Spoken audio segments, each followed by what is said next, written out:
to the Insomnicat Show with Nicolette and Brian. We'll get real deep with you, educating, inspiring, and solving problems with some of the most inspirational humans on the planet. Buckle up and come on the journey. I'm excited. All right, guys, I'm Nicolette, and today Brian and I are here with Gina Bell. She is an empowerment guide. She is an author. She's actually going to do a little reading for us today, and she's also the founder of the Tears and Tulle Movement, which she's going to tell us a little bit about as well. So thank you, Gina. Thank you for joining us today. We really appreciate your time. Oh, thank you so much for having me. So why don't you kick us off by telling us a little bit about yourself and your journey and what you're working on right now? Yeah, I'm actually the founder of the Tears and Tulle Movement and the author of the book that goes along with that movement called Tears and Tulle. And I am an author and a speaker, and I'm a mama of 6 from the Chicagoland area. And I'm actually kicking off the men's movement this June, which will follow a taffeta fabric cape that'll go to the homes of 12 men in 12 months. And they'll also share their stories similar to the Tears and Tulle movement. So yeah, I'm really excited to be here with you guys and to share a little bit of this magic from within the messier parts of life. That's awesome. That's exciting. Well, you know what? I think if it's okay with you, if you want to kick us off by showing us the book, telling us a little bit about the book, and then maybe doing a reading, and then we'll go from there. That'd be awesome for the audience to hear that first. I would love that. Thank you. All right. Tears and Tulle, written by Gina Bell, illustrated by Elena Michelatis. For my children and my mom, thank you for the spontaneous living room dance parties that often help me remember my magic. Gina Bell. To all the beautiful souls, may you find your rainbow and never let go. One day, a baby girl was born wearing a skirt made of tulle. It was bright and colorful, like a rainbow jewel. The skirt was invisible, seen just by the girl. She giggled happily, watching its wild colors swirl. The skirt connected the girl to her magic, color, and dreams. When she was full of tears, the skirt sent her heart joyful beams. As the girl grew and grew, the magical skirt did too. Soon she realized that life could be messy and unfair. She needed to remember her skirt would always be there. She fluffed her skirt and jumped to her feet. She would wake up the skirt with her own special beat. Skip, dance, swish, twirl. Remember the spirit of that magical girl. Sometimes she felt scared, embarrassed, and like she didn't have a clue. So she fluffed her skirt and remembered the fun of trying something new. There were times she felt left out, misunderstood, and like she would never fit in. So she fluffed her skirt and remembered to be comfortable in her own skin. Skip, dance, swish, twirl. Remember the spirit of that magical girl.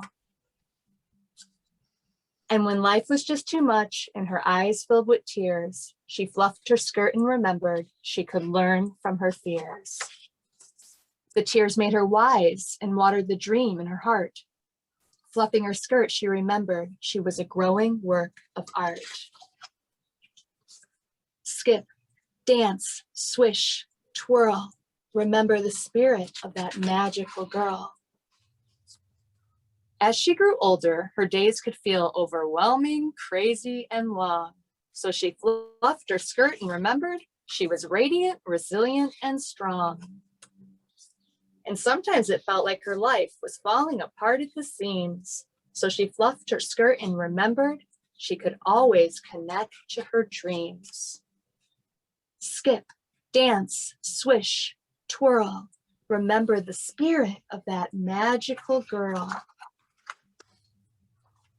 She celebrated her failures and the lessons they taught her along the way. She fluffed her skirt and remembered she had something important to say. She trusted the wisdom in her heart to help others grow, learn, and heal. Fluffing her skirt, she remembered her struggles, made her beautiful and real. skip, dance, swish, twirl. Remember the spirit of every magical girl. And then there's this section at the back of the book that says the story behind the skirt. Hi, my name is Gina Bell, and I'm the creator of Tears and Tulle, a women's empowerment movement that celebrates women who show up from within the chaos of everyday life to connect with their magic. In 2018, my life changed on an abandoned overpass in Orlando, Florida. I was wearing a simple black tank top and the most magical rainbow colored tulle skirt. I had purposely paired the colorful skirt with a black t-shirt to relay a special message to myself and people everywhere. We don't need to wait for life's perfect set of circumstances to connect with our extraordinary color. My purpose with the Tears and Tulle movement is to reconnect women with their joy and color, even during life's darkest moments. It may sound strange, but the rainbow skirt woke up something wonderful in me, and I want women everywhere to experience what I did, a clarifying moment of vulnerability, magic, and happiness. A year and a half after that day on the overpass, I launched Tears and Tulle.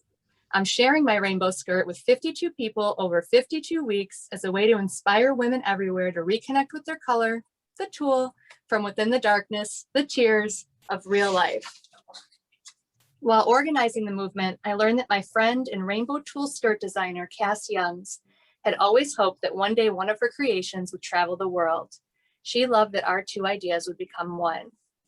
Each woman in the movement is asked to pair the skirt with something black, make their unique magic in it, and share their Tears and Tulle story. Time after time, participants have shared how much love and positive energy the rainbow skirt radiates. And many participants use their time with the skirt to reflect on their greatest struggles. That's what Tears and Tulle is all about, embracing our perfectly imperfect lives. And the movement continues to grow and evolve in amazing ways. And you can join by starting a Tears and Tulle tribe or becoming a Tears and Tulle trailblazer. The end. Wonderful. Awesome. I love the Thanks. illustrations in there. I really do. Yeah, you don't see them like that in a lot of children's books, I feel like nowadays. My illustrator is really good at helping my imagination come to life, and I've worked with her for years. So Elena's done a beautiful job. That's awesome. Go ahead, Brian. What are you gonna say? Oh, I was something? gonna say, why the tulle versus like a rainbow scarf or skirt or something else? I don't know.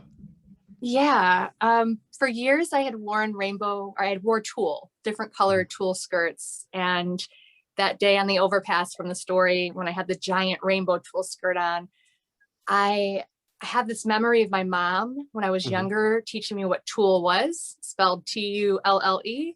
And she passed away a few years ago. And so anytime I wear tulle fabric, I feel like I'm connected to her in a way. And then I realized the tulle we wear is not the tulle we grow up seeing. So you don't have to be a ballerina or a bride or a Disney princess or anybody that you traditionally see wearing tulle.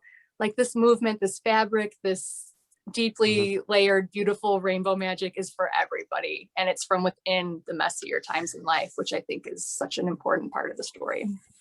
Yeah, I'll be honest. I didn't even know tulle was spelled that way until you just showed it. You don't use a lot of tulle, do you, Brian?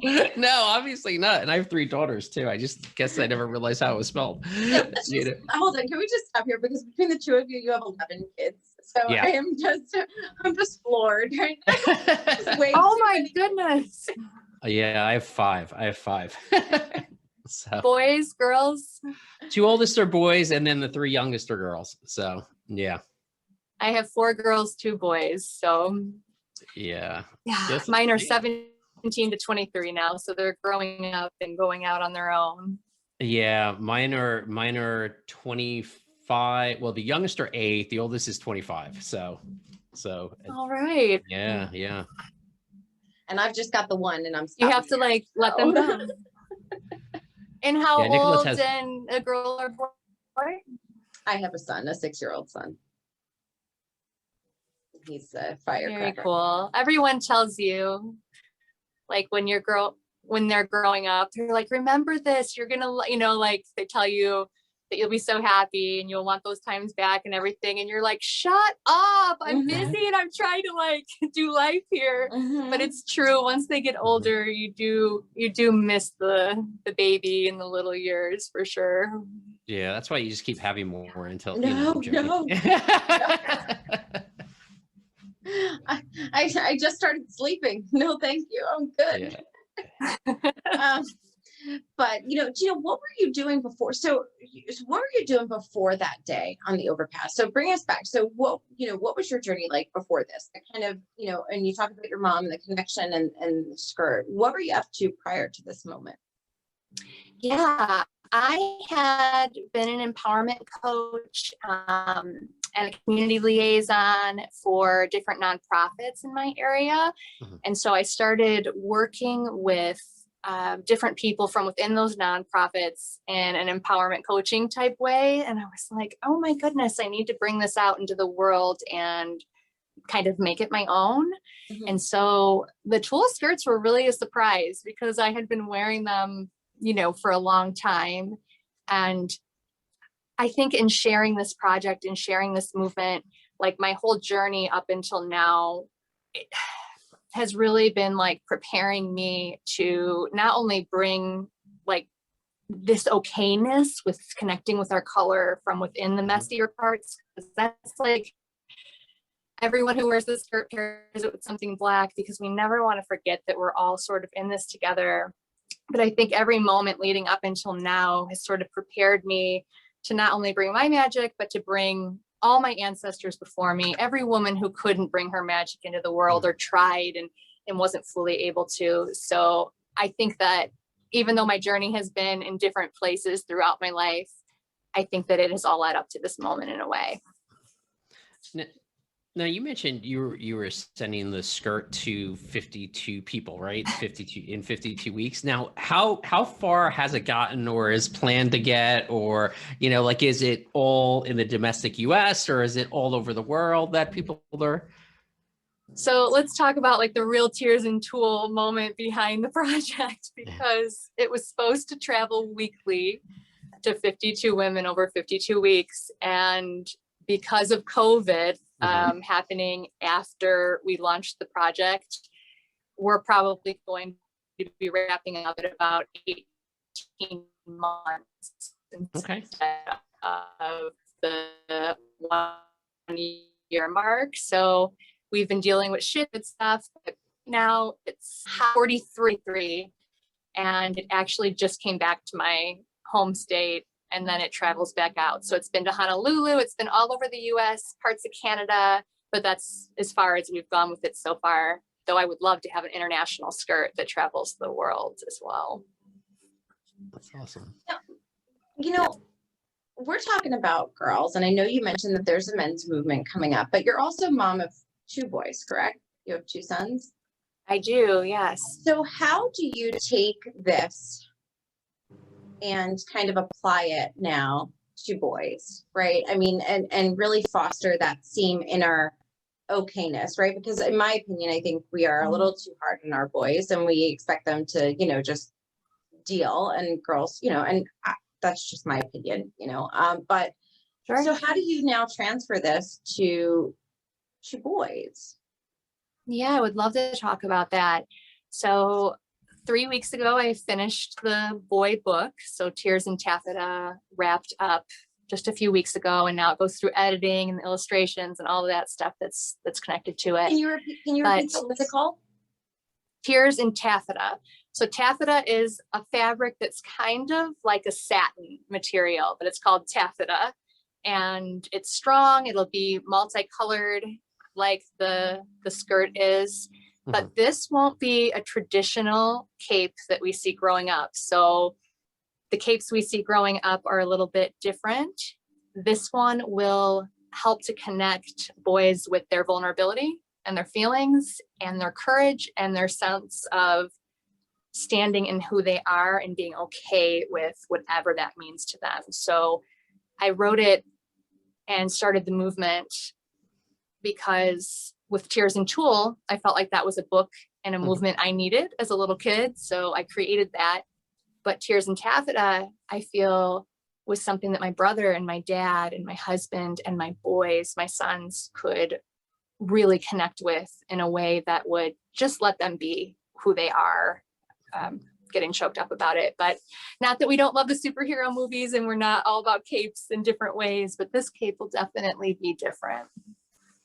Yeah, no, and absolutely. Cause you know, as a guy, you know, I totally understand, like when you were reading your book, like I see my daughters in that, right? You know, whereas I don't see myself, you know, I don't see myself in that book, but so I totally get why you're doing the boy book, you know? That is really cool that we can now transfer that concept. I mean, and I do draw a line. I mean, I think there's a, you know, a line, right? For all humans though, not just boys or girls, right? Like you can't really sit in that and complain about it and cry, you know, yeah, cry it out and then like kind of pick yourself up and let's go, you know? And I think, you know, correct me if I'm wrong, but I think that's part of the message. Like you keep going, right? Regardless, boy or girl, right? Uh-huh. Yeah. And I think that when we're growing up, a lot of us, I know me for sure, we're sort of, we don't have a whole lot of literature that talks about like being okay with what happens in life. Like I was so surprised when certain things have happened to me or this morning or last night or whatever, that we make space to grow towards our dreams, towards the color, towards all that magical stuff. But when something happens that we're not expecting, it can totally rock our world. So I think when we make space for it to be like a normal part of life, that we're all going to go through hard times, we can, you know, go forward easier. We can connect with the magic more often that way. Well, and what I like, it's about keeping true to yourself, right? Whatever those dreams are or wherever you are, you know, regardless of what life throws at you, you know, staying true to yourself is the most important thing. That's what I got out of your book, you know?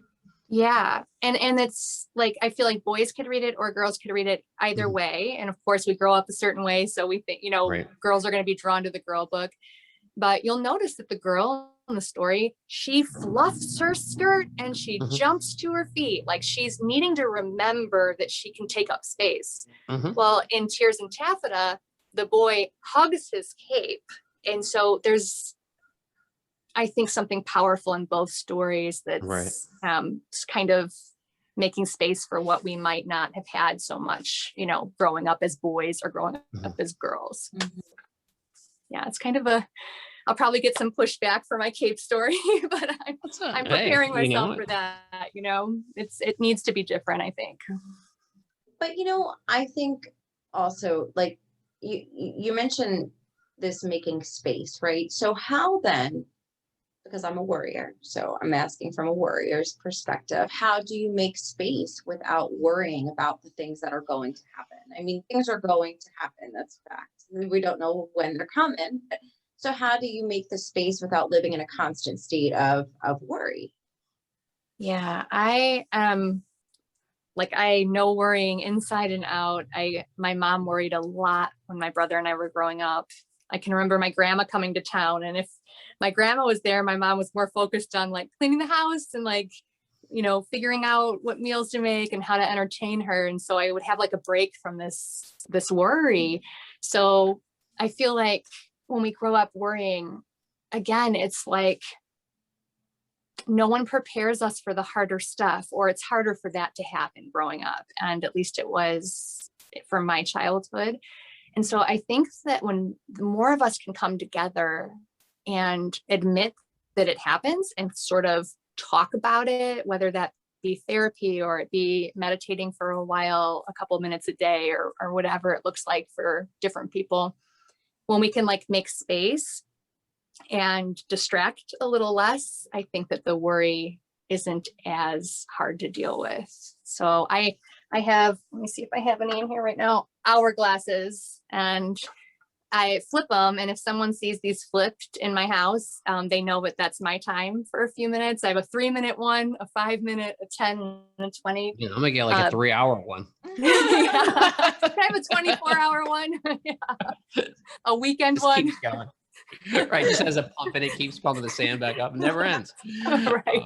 It flips itself over. That's right. Yeah. That's right. That's right. But in all like seriousness, I think that the visual, like even when we see the sand ourselves, we're like, oh, I'm taking time for myself and making space I don't know, to feed my soul something good. Mhm. I think it's also important, and I don't know if you've thought about this aspect, right? You mentioned nobody kind of tells us that it's things, nobody prepares us for this, right? But what about those children? I mean, not everybody grows up, and a lot of people grow up in dysfunctional homes, right? So, when you're bombarded with a constant dysfunction and a constant not being okay at a young age, where does that kind of fit in? Like, how do we get that message across to the people who've only known not okay, that things can also be okay instead of the reverse, right? Yeah.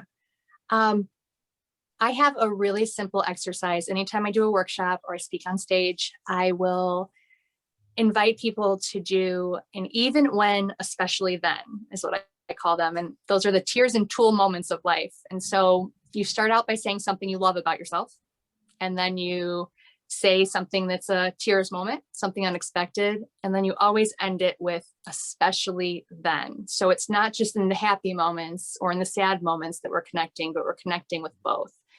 So I might say, I am really smart, even when I forget every password I have, especially then. I am really brave, even when I'm afraid of the sound the crescent roll tube makes when I pop it open. But I end it with especially then, because I think it's a really easy exercise that we could do daily throughout the day or weekly or monthly or whenever it speaks to you.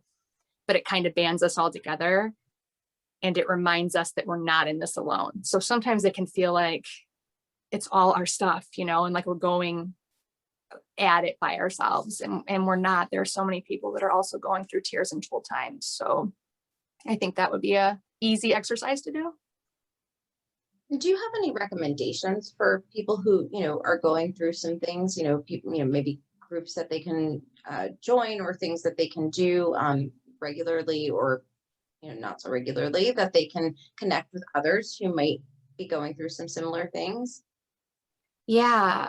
Meditation has been a big one for me. I recommend it to see if there's a group in your area. And even if you start out doing 1 minute a day and you try and get up to 7 minutes in 7 days, like that's a good one. And then Julia Cameron has this exercise called morning pages. And I know there's groups throughout the country, but it's where you journal for 3 longhand pages every morning. They're a total pain in the butt. They're like not the happiest thing to do, but she calls it brain drain. And as you write down everything you're thinking, no matter how weird or dark or light or whatever it might be, you're making space in your mind and in your life for other things to come in that might be more soul nourishing. So I highly recommend those. I've been doing them for 9 years, so they're really helpful. Oh, wow. I can't even manage to do something for a day. I don't think I think people underestimate how much it clears your mind when you meditate. Like, I think people who don't do it, they're just like, oh, whatever, you know what I mean? But like when you actually do it and you do it consistently, it clears your mind and sort of refocuses you, recenters you, Yeah. And none of us go into it like, wow, my mind is completely clear. Right. And I just feel zen. Like you have to like sit, for a little while at a time and allow your body to get used to that kind of thing, I think. Yeah. So anyone just starting out, it's hard, but it gets easier.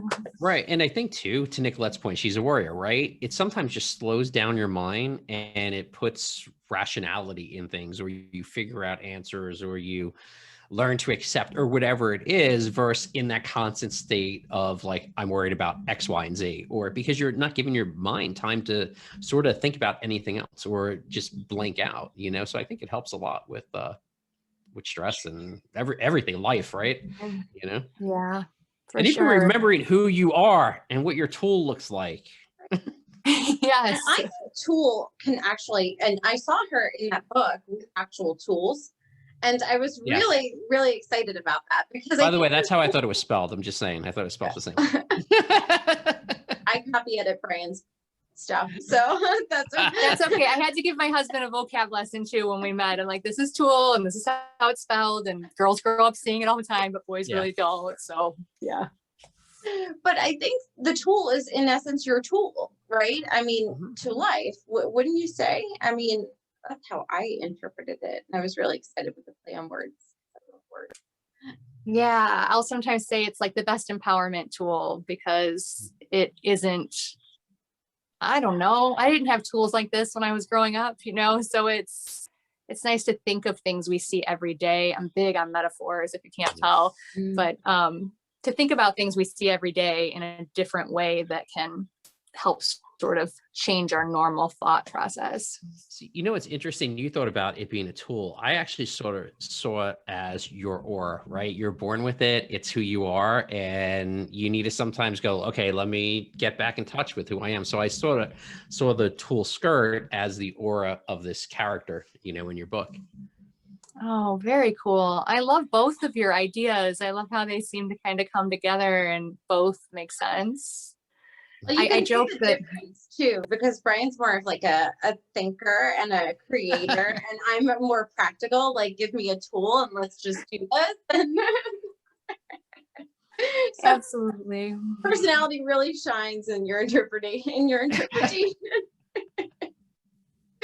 I'm like, all right, let's go. Give me the tools. Come on. That's right. But you know what I'd really like to close up with? I'd like to go full circle for a second to being a mom of 6, and you're doing all you've done, and I know they're older now. You've done all these things while raising 6 children. And I know this is something you do focus on, kind of that work-life balance, and maybe leaving us with some sort of hope that look, if you raise 6 kids and you manage to work on yourself and do all this other stuff, I think you're a really good role model for those who can't find the time, right? I think one of like the biggest gifts we can give our kids is for them to see us outside the box, going after our own dreams. And even if that means, not focusing our whole lives on them, like that's a hard thing, because if you grow up, like the mom does everything, the mom works herself to, like if we grow up seeing that, we actually have to take a step back and say, no, it's really good for my kids to see me, I don't know, take this trip to New York City to share the rainbow skirt with a group of people, even though they might be sad that I'm gone and it might be hard for them. They can connect with this idea of going out in the world with your color. And I think that's probably one of the best gifts we can give them. Yeah. I like that. Well, Gina, tell us what's next, where we can find you, where we can learn more about, tell us about the men's movement coming up, Where you get the book. where we can get the book. Give us everything. Yeah. You can, anywhere in the world, you can buy Tears and Tulle off my website. So that's ginabell.co. I tell people, if you Google Tears and Tulle, you will find all kinds of fun things. My website, Facebook groups, Instagram page, all that good stuff. And I have some fun projects coming up, like the men's movement, and we're going to do a big pre-order campaign for that book on Kickstarter. So we're going to try and get as many of those books ordered as possible and talk up the men's movement so that this magic can kind of connect with Tears and Tulle. So yeah. Awesome. And we'll put all those links, we'll put the links down in the description as well, so everybody can get them directly. And we thank you so much for your work and for your inspiration. Thank you. Thank you for having me. It was an honor to be here with both of you. It's a pleasure. Thank you, Gina.